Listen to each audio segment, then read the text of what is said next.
श्रीपाद श्रीवल्लभत्वं सदैव श्रीदत्तास्मान् पाहि देवाधिदेव भावग्राह्य क्लेशहारीन् सुकीर्ते घोरात् कष्टादुद्धरास्मान् नमस्ते त्वन्नो माता त्वं पिता प्तोऽधिपस्त्वं त्राता योगक्षेमकृत् सद्गुरुस्त्वं त्वं सर्वस्वन्नो प्रभो विश्वमूर्ते घोरात् कष्टादुद्धरास्मान् नमस्ते पापं तापं व्याधिमाधिं च दैन्यम् भीतिं क्लेशं त्वं हराशु त्वदन्यम् त्रातारन्नो वीक्षैषास्तजूर्ते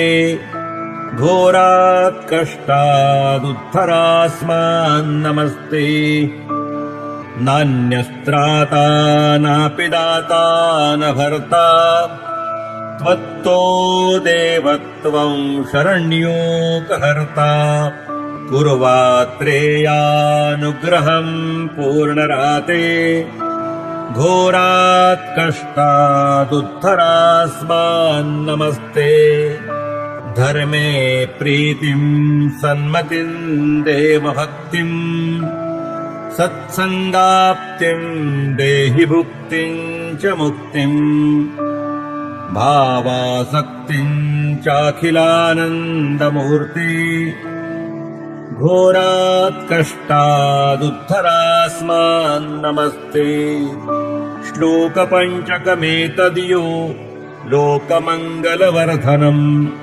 प्रपठेन्नियतो भक्त्या स श्रीदत्तप्रियो भवेत् इति श्रीपरमहंसपरिव्राजकाचार्य श्रीवासुदेवानन्द सरस्वती विरचितम् श्रीदत्तात्रेय प्रार्थना स्तोत्रं सम्पूर्णम्।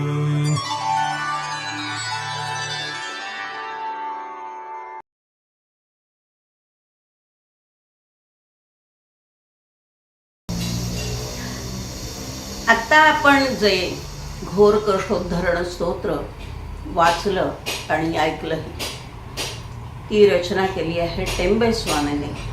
टेंबे स्वामी म्हणजे दत्तावतारी सत्पुरुष होऊन गेले. अक्कलकोटच्या स्वामी समर्थांचे ते अनुग्रहित आणि श्रीपाद श्री वल्लभांचे ते पट्टशिष्य. अशाच एका प्रसंगामध्ये हे घोर कष्टोद्धरण स्तोत्राची त्यांनी रचना केली. ही रचना करण्यामागचं खरं कारण आणि केवळ 6 कडव्यांचं ही रचना काय सांगते, ह्या रचनेमध्ये काय मागणी आहे आणि ह्या रचनेमध्ये काय आशीर्वचन दिलेलं आहे, ह्याच्याबद्दलची माहिती आपण उद्यापासून घेऊया. आज हे विस्ताराने आपण सांगत नाही आहोत. उद्यापासून तो सप्ताह तयार होईल. टेंबे स्वामींची आज पुण्यतिथी आणि त्यानिमित्ताने ही सुरुवात.